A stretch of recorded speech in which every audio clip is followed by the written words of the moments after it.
Halo, saya Ahmad Basuki dari Politeknik Elektronika Negeri Surabaya.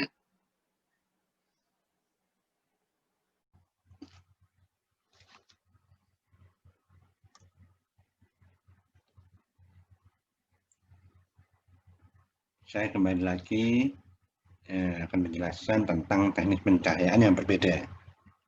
Ya, kalau pertemuan sebelumnya kita sudah bicara tentang spotlight, spotlight, ya, kemudian split dan floodlight. Ya.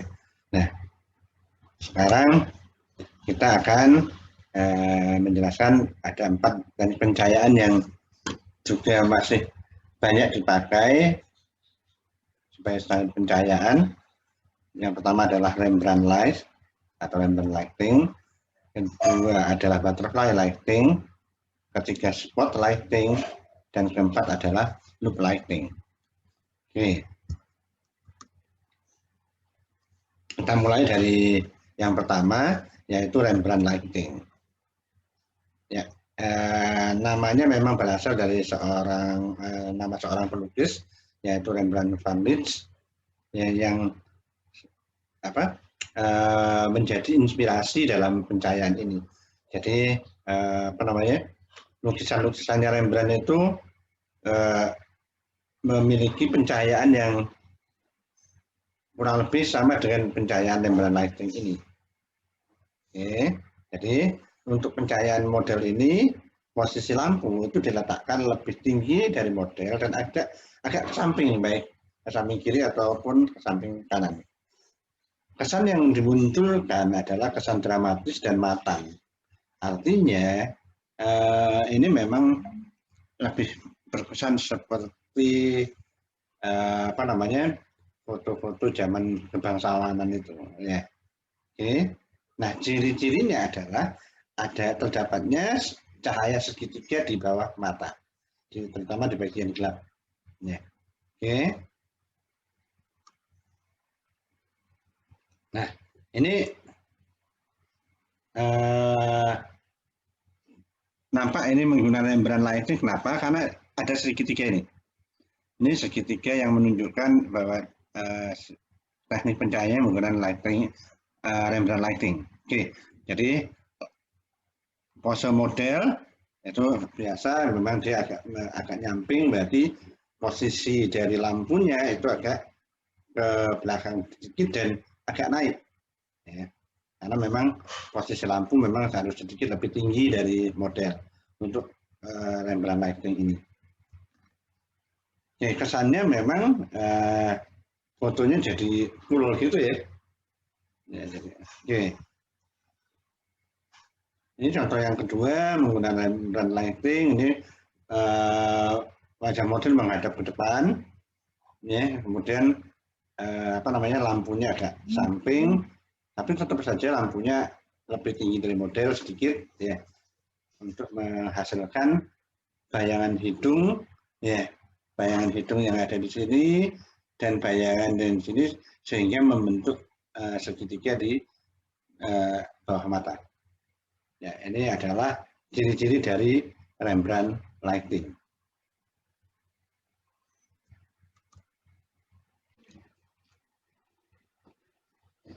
Berikutnya butterfly lighting.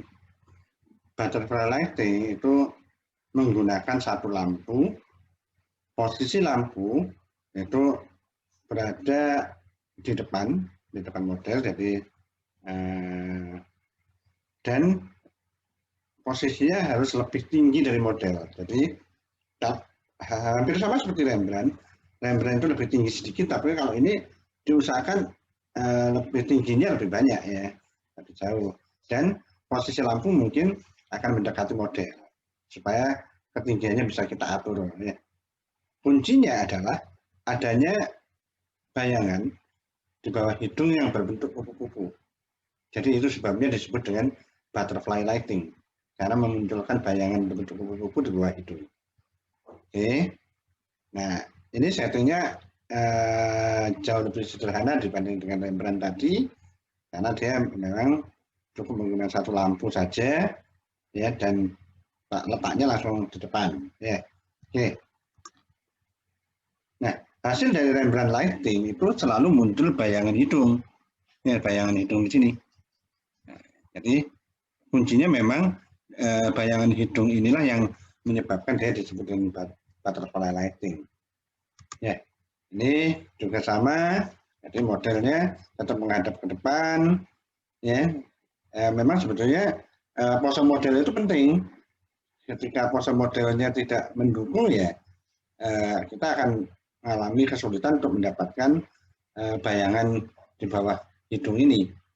Jadi pose model itu diusahakan ya, kalau butterfly ini sebetulnya cukup menghadap ke depan atau sedikit menunduk atau sedikit menghadap ke atas, tapi jangan terlalu banyak ya, sehingga bayangan hidungnya masih muncul. Ya.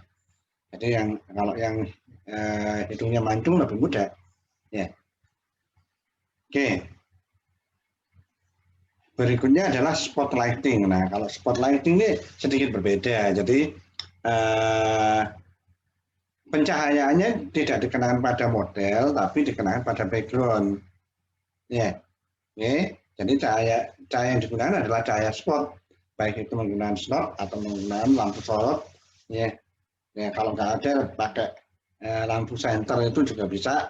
Ya, itu di lampunya dihadapkan ke model, ke background. Ya, nah tentunya menggunakan background warna akan memberikan kesan tersendiri. Jadi misalkan warna merah, warna biru, ya. Tapi kebanyakan saya tetap menggunakan warna hitam, tapi nanti lampunya yang kita kasih filter warna. Ya. Nah, nanti dengan filter warna ini akan menghasilkan spot yang berbeda. Oke. Ada dua macam penataan cahaya. Yang pertama ini memang murni spot lighting, ya. Jadi tidak ada lampu lain, ya, sehingga memang nanti bayangan model itu akan jadi gelap. Ya. Tapi yang kedua, kita memberikan lampu ambient atau lampu yang lampu-lampu studio ya, yang ada di ruangan. Jadi tidak mematikan lampunya. Nah, ini sehingga modelnya masih kelihatan terang. Atau mungkin kita kasih satu tambahan lampu seperti softbox atau umbrella atau lampu-lampu strip atau lampu studio yang lain, itu untuk membantu supaya wajah model tidak terlalu gelap. Oke.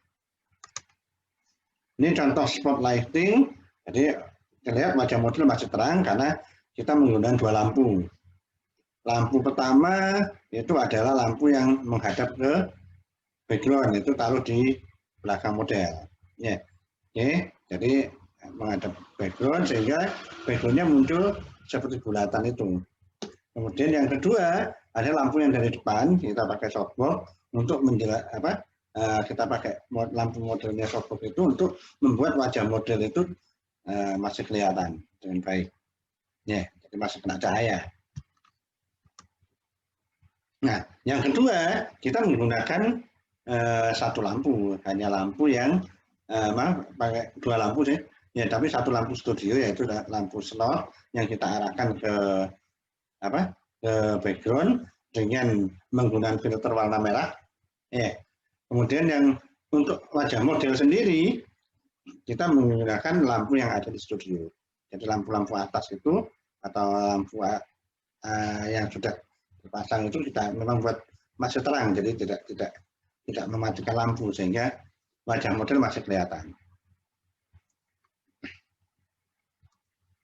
Oke. Berikutnya loop lighting ya. Loop lighting itu sebetulnya prinsipnya hampir sama dengan three-quarter ya atau oval.